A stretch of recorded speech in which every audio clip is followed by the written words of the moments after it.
It was a cold and cloudy afternoon in a quiet little town. The leaves on the trees had turned shades of orange and yellow, and a light breeze carried the smell of autumn through the air. Down one of the narrow streets, a young girl named Lily Bennett was making her way home from school. She moved slowly, carefully balancing herself with the help of a crutch. Her left leg wasn't as strong as it used to be, and she needed the extra support to walk properly. Lily had been using the crutch for several months now. A car accident earlier in the year had left her with an injured leg, and though she was getting better, it still took time for her to regain full strength. Despite the challenges, Lily tried her best to stay positive. She didn't like letting her injury hold her back. Today, like most days, she was focused on getting home so she could finish her homework and spend some time reading her favorite book. As she walked along the sidewalk, she noticed how uneven it was. Some parts were cracked and others had small puddles from the morning rain. Lily adjusted her grip on the crutch and took small steps, doing her best to avoid slipping. She was almost at the corner when she heard a loud noise behind her. Turning, her head slightly, she saw a man unloading bags from his car. He seemed distracted, fumbling with his phone while trying to carry groceries at the same time. The man's name was Kevin Doyle. He lived across the street and was known in the neighborhood for being quick-tempered and impatient. Neighbors often whispered about him, saying he didn't have much tolerance for anything or anyone that got in his way. On this particular day, Kevin was having a bad one. His boss had yelled at him at work.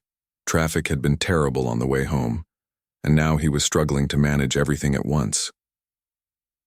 Kevin glanced up just as Lily was passing by.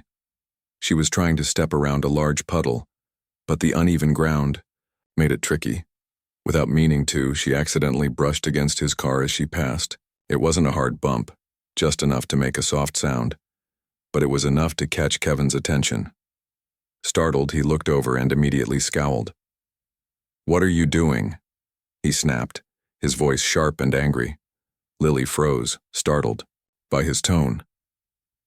"I'm sorry," she stammered, clutching her crutch tightly. "I didn't mean to touch your car." But Kevin wasn't listening. Furious at being interrupted, he acted without thinking. In one swift motion, he reached out and swatted the crutch out of her hand. The wooden stick clattered to the ground, leaving Lily off balance. She wobbled for a moment, then fell hard onto the pavement, her injured leg twisting awkwardly beneath her. For a few seconds, everything seemed to stop. Lily sat there stunned, tears welling up in her eyes as pain shot through her body. She looked up at Kevin, hoping he might apologize or offer to help her up. Instead, he stood there glaring at her, his face red with anger. "You need to watch where you're going," he said loudly, pointing a finger at her. Then, without another word, he turned away and went back to unloading his groceries, leaving Lily alone on the ground. A woman walking her dog nearby stopped when she saw what happened. She hurried over to Lily, kneeling down to check if she was okay. "Are you hurt, sweetheart?" the woman asked gently. Lily nodded, tears streaming down her cheeks. "My leg," she managed to say between sobs. The woman helped her sit up and retrieved the crutch from where it had fallen. She handed it back to Lily, who leaned on it heavily as she struggled to stand. By now, a small crowd had gathered. Some people stared at Kevin, shaking their heads in disbelief, while others offered words of comfort to Lily. One older man stepped forward and called out, "Hey, buddy, you can't just knock someone's crutch away like that." Kevin ignored him, pretending to focus on his groceries. But deep down, he knew he had crossed a line. Still, his pride wouldn't let him admit it. Instead, he muttered something under his breath and continued unloading his car as if nothing had happened. Lily finally managed to steady herself, leaning heavily on her crutch.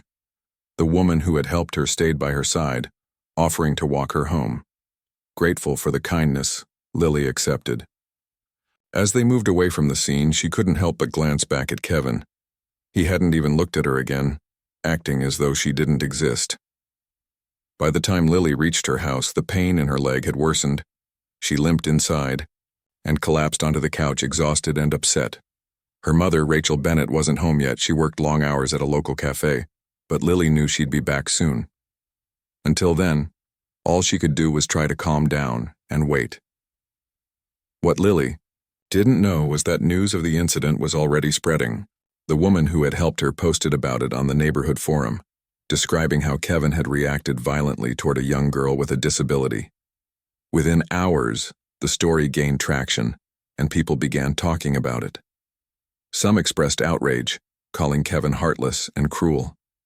Others wondered if there was more to the story, though no one could justify what he had done.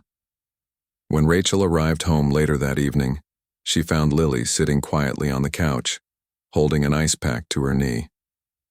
At first, Rachel thought her daughter was just tired from school, but when she noticed the tears in Lily's eyes, she grew concerned. "Sweetheart, what's wrong?" Rachel asked, rushing to her side. Lily hesitated, unsure if she should tell her mother what had happened. Finally, after a few moments of silence, she explained everything. The fall, the man who knocked her crutch away, and how he had walked off without apologizing. Rachel listened carefully, her expression growing darker with each word. When Lily finished, Rachel hugged her tightly, feeling a mix of sadness and anger. No one should treat a child that way, especially not someone who was already struggling. "We'll talk to him," Rachel said firmly. "He can't just get away with this." Though Lily was nervous about confronting Kevin, she trusted her mother to handle things. For now, all she wanted was to rest and forget about the painful encounter. But Rachel had other plans. Determined to seek justice for her daughter, she vowed to find out exactly who this man was and ensure he faced the consequences of his actions. As night fell over the small town, the stage was set for a confrontation that would change lives forever. The next morning, the sun rose over the quiet town, casting a golden glow on the streets. Rachel Bennett woke up early, her mind still racing from the night before. She couldn't stop thinking about what Lily had told her, how the man had knocked her crutch away and left her lying on the ground.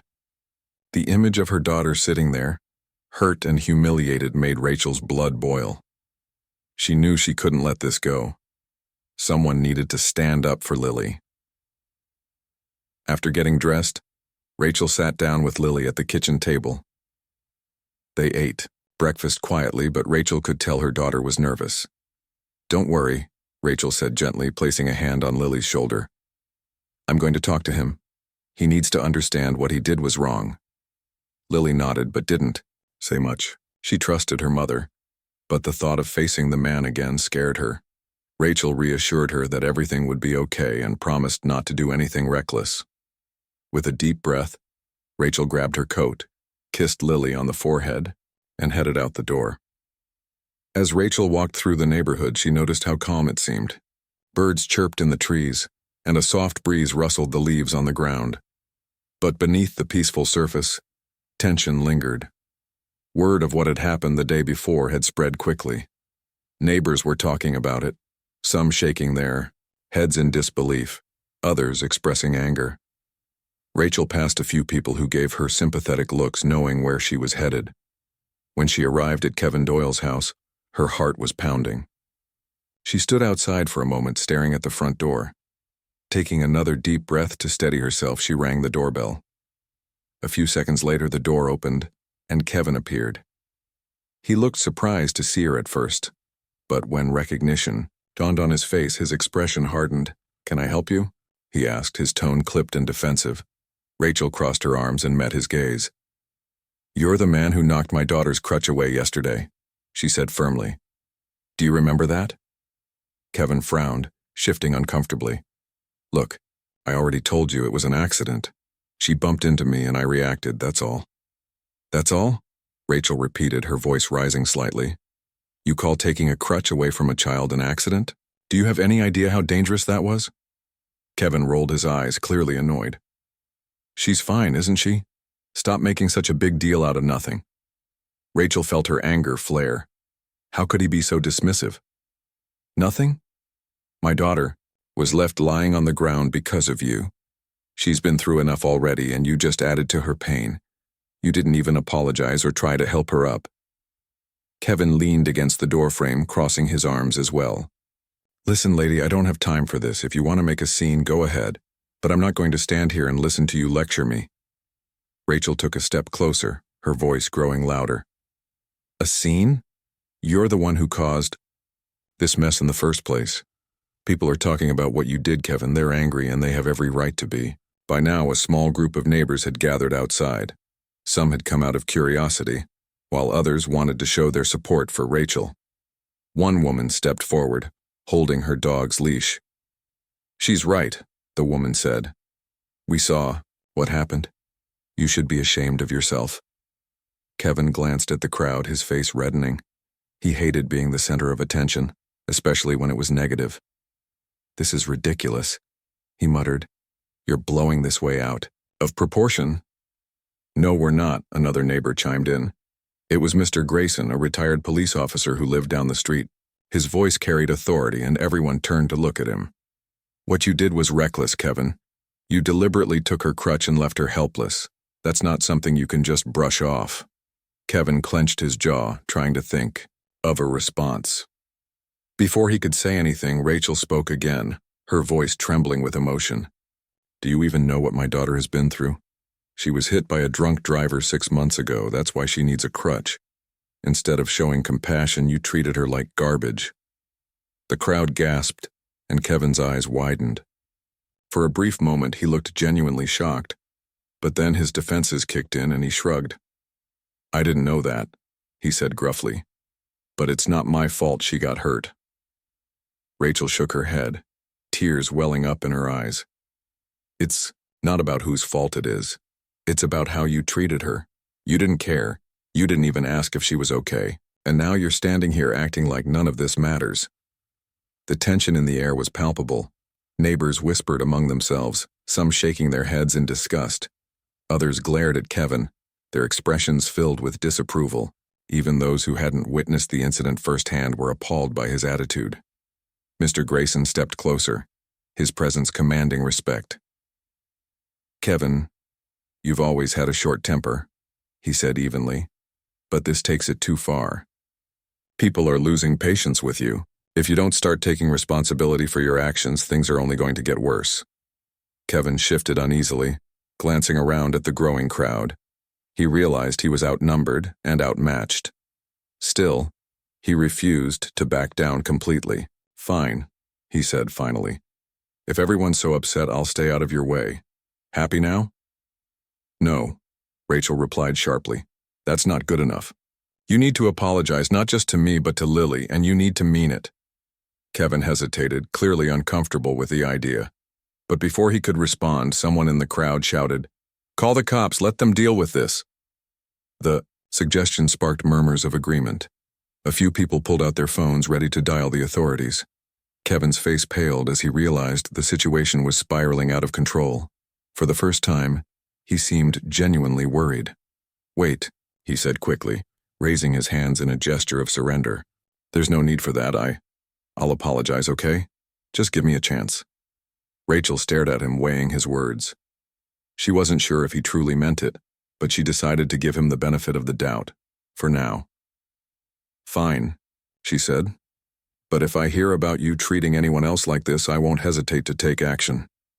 With that, Rachel turned and walked away, leaving Kevin standing awkwardly in the doorway. The crowd slowly dispersed, though many shot him disapproving looks as they passed. Kevin closed the door behind him, feeling a mix of shame and frustration. He knew he had messed up, but admitting it wasn't easy for him. Later that afternoon, Rachel returned home to find Lily curled up on the couch reading a book. She looked up when her mother entered, her eyes wide with curiosity. What happened? She asked softly. Rachel sighed, sitting down beside her. I talked to him, she said. He says he'll apologize, but I'm not sure if he really means it.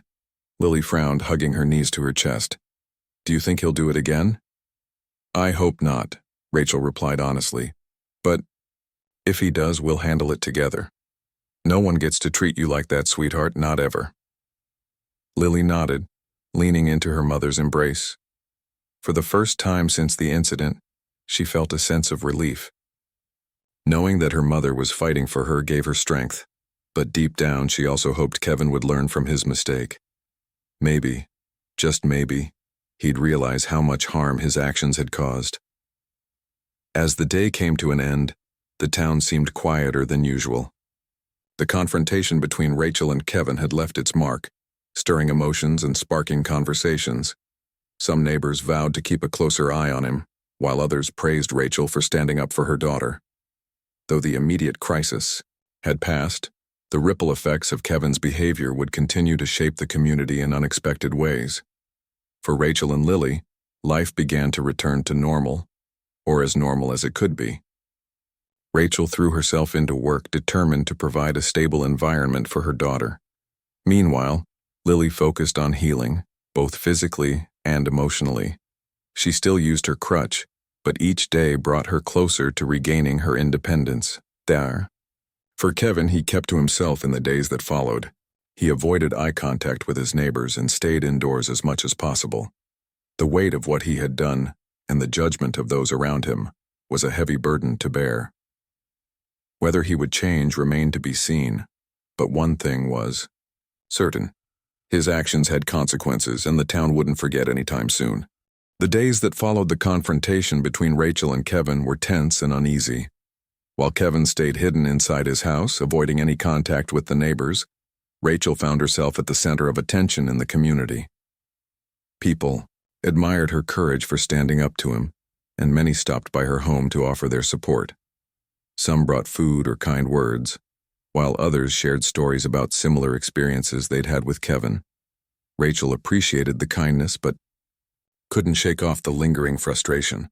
She knew Kevin's promise to apologize didn't mean much unless he actually followed through. And even then, an apology wouldn't undo the harm he had caused. Still, she tried to focus on more positive things, like spending time with Lily and helping her recover from the emotional toll of the incident. Lily, meanwhile, was slowly getting back into her routine. Her leg was healing well, though the pain from the fall still lingered. What worried Rachel more, however, was how quiet Lily had become. Normally a cheerful and talkative girl, Lily now seemed withdrawn, often sitting alone in her room or staring out the window. Rachel could tell her daughter was struggling, not just physically, but emotionally. One afternoon, as they sat together at the kitchen table, Rachel decided it was time to have a heart-to-heart conversation. "Lily," she began gently, "I know what happened has been hard for you. Do you want to talk about it?" Lily hesitated, picking at the edge of her sleeve. After a moment, she nodded. "It's just, I feel so mad," she admitted softly. "Not just at him, but at everything. Why did this happen to me?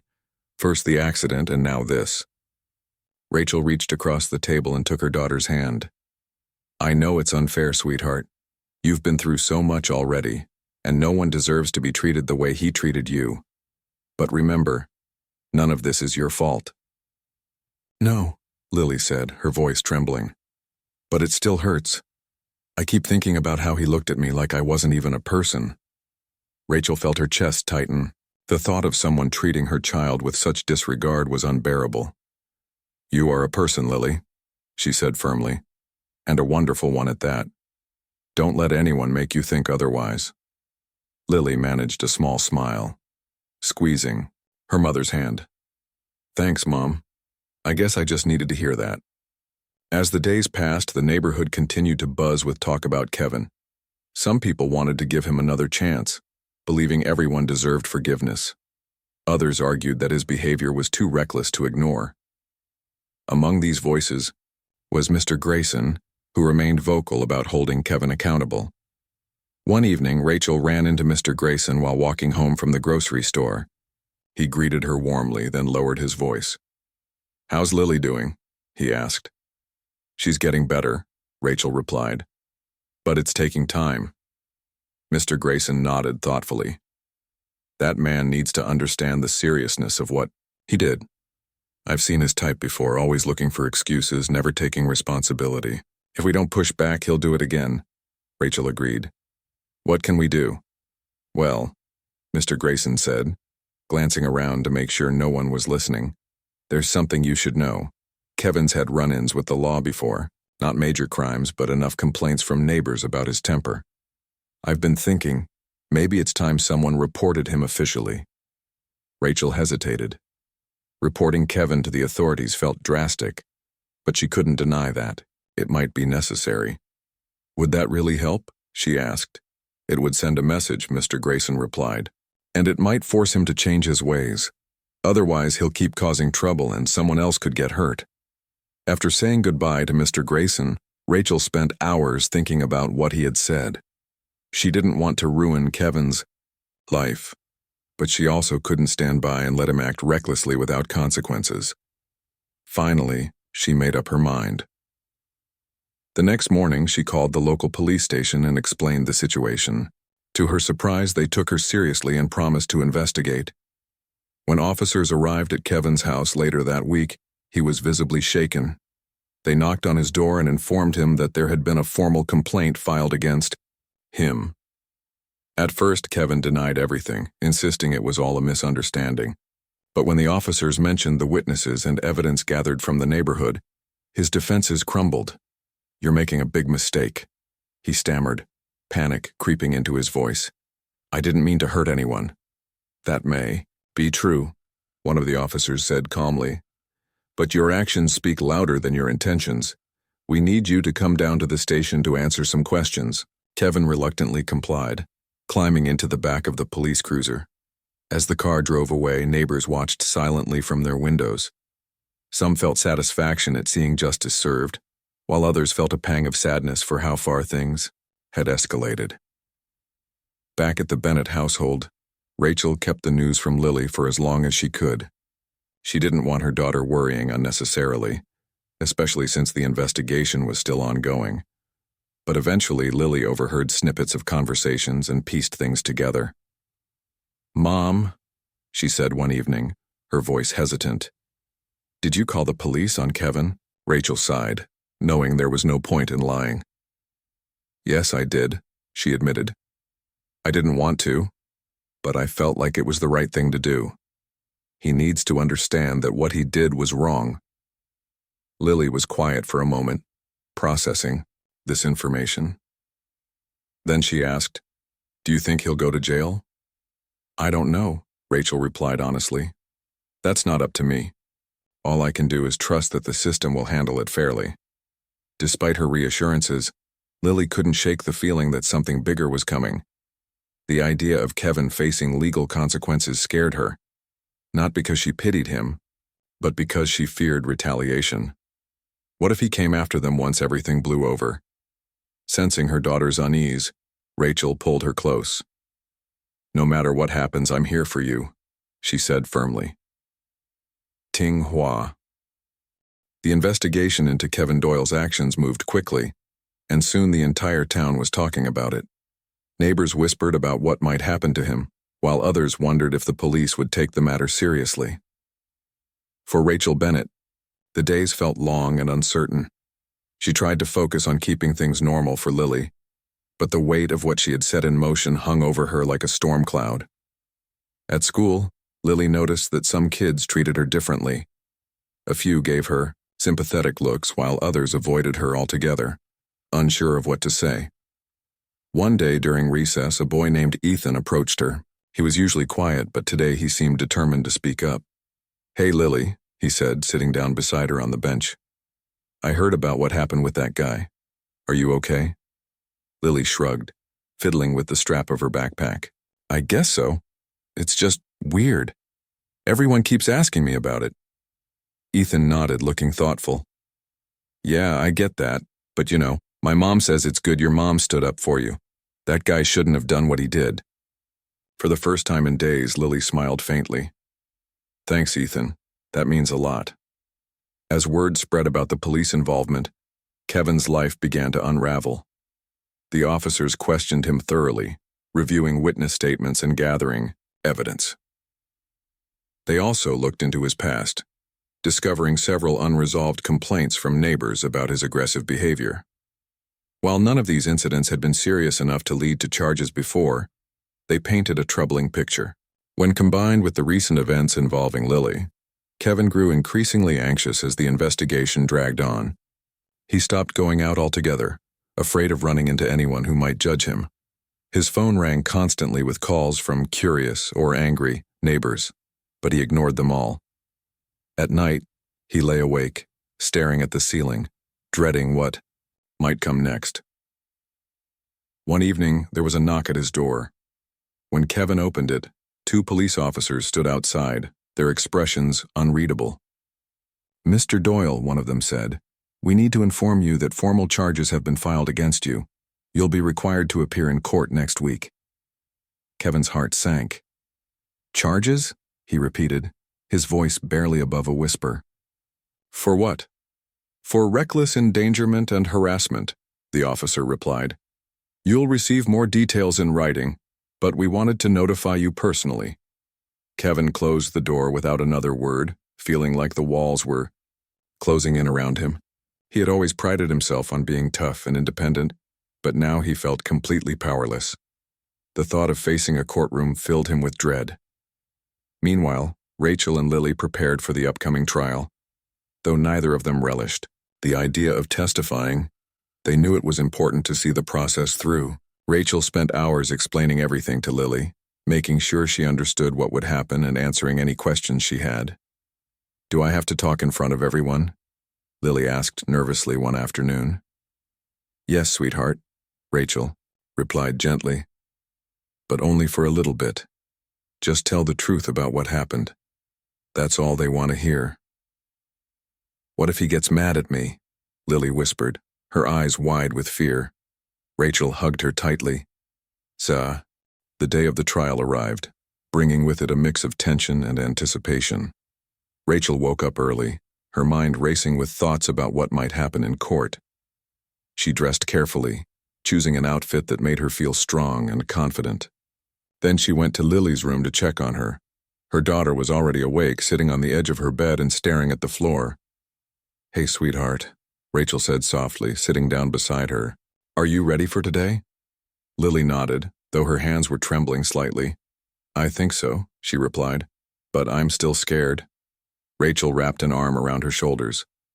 "It's okay to be scared, but remember, we're doing this because it's the right thing, and no matter what happens, I'll be right there with you." After breakfast, they headed to the courthouse together. The building loomed large and imposing, its tall columns casting long shadows on the ground. As they walked inside, Rachel could feel Lily tense up beside her. The air smelled faintly of polished wood and old paper, and the sound of footsteps echoed through the hallways. They were met by a kind woman named Ms. Carter, a lawyer who had volunteered to represent them. She greeted them warmly and led them to a small waiting area. "Don't worry," she said with a reassuring smile. "Just tell the truth when you're on the stand, and everything will be fine." When their names were called, Rachel held Lily's hand tightly as they entered the courtroom. It was a spacious room with rows of wooden benches and a raised platform where the judge sat. Kevin was already there, sitting stiffly at a table with his own lawyer. He avoided looking at them, keeping his gaze fixed on the floor. The trial began, with opening statements from both sides. Kevin's lawyer argued that the incident had been a simple misunderstanding, emphasizing that Kevin hadn't intended to hurt anyone. Ms. Carter countered by highlighting how reckless Kevin's actions had been, pointing out that he had knowingly put Lily in danger. Then it was time for Lily to take the stand. Rachel gave her a gentle nudge, mouthing the words, "You've got this." Lily took a deep breath and stepped forward, her crutch tapping softly against the floor. The bailiff swore her in, and then the questioning began. Ms. Carter started, with simple questions asking Lily to describe what had happened that day. Lily spoke softly but clearly, recounting how Kevin had knocked her crutch away and left her lying on the ground. When the opposing lawyer cross-examined her, he tried to make it seem like she had exaggerated the situation. But Lily stayed calm, sticking to the facts and refusing to let him rattle her. When she finished testifying, Rachel felt a surge of pride. Lily returned to her seat, her face pale but determined. Next, Rachel took the stand, explaining how the incident had affected her daughter and why she believed Kevin needed to be held accountable. Her voice wavered at times, but she never lost her composure. As the trial progressed, other witnesses were called to testify. Neighbors described Kevin's history of aggressive behavior, while Mr. Grayson shared details about the complaints that had been filed against him in the past. Each piece of evidence added weight to the case against Kevin, painting a picture of someone who consistently acted without regard for others. Finally, after hours of testimony, the judge announced that it was time for closing arguments. Both lawyers summarized their cases, urging the judge to see things their way. Then the courtroom fell silent as the judge retired to consider the verdict. Waiting was the hardest part. Rachel and Lily sat quietly, holding hands and trying not to think about all the possible outcomes. Kevin looked nervous, shifting uncomfortably in his seat. The minutes dragged on, feeling like hours. When the judge returned, everyone stood up. The room was so quiet you could hear a pin drop. The judge adjusted his glasses and began reading the decision.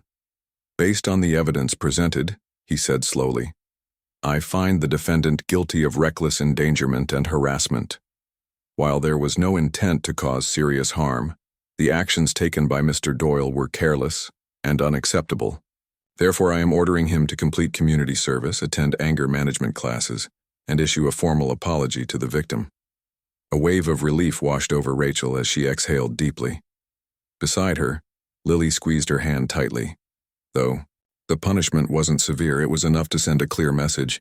Kevin's behavior wouldn't be tolerated. After the trial, Kevin approached them hesitantly. His face was pale and his usual arrogance was gone. I'm sorry, he mumbled, looking directly at Lily. What I did was wrong, and I shouldn't have treated you that way.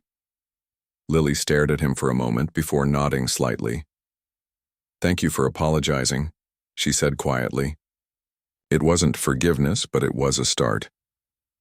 In the weeks that followed, life in the town began to settle back into its usual rhythm. Kevin kept a low profile, focusing on fulfilling his sentence and avoiding conflict. Neighbors noticed a change in him, small signs that he was trying to do better. But it would take time for trust to rebuild. For Rachel and Lily, the experience brought unexpected growth. Rachel decided to get involved in local advocacy groups, helping families dealing with similar challenges. She found strength in connecting with others and realized she could make a difference beyond her own home. Lily, too, discovered a newfound resilience. Though the scars from the incident remained, she learned to carry them with grace. One crisp autumn morning, months after the trial, Rachel and Lily visited a nearby park. The trees were ablaze with color, and children laughed as they played on the swings. Lily walked confidently, her crutch clicking softly against the pavement. For the first time in a long while, she felt hopeful about the future. You know, Rachel said, smiling at her daughter, you're stronger than you think. Lily grinned back, her eyes shining. And I've got you to remind me of that. As they strolled along, the sun warmed their faces, chasing away the chill in the air. The road ahead wouldn't always be easy, but together, they knew they could face whatever came their way.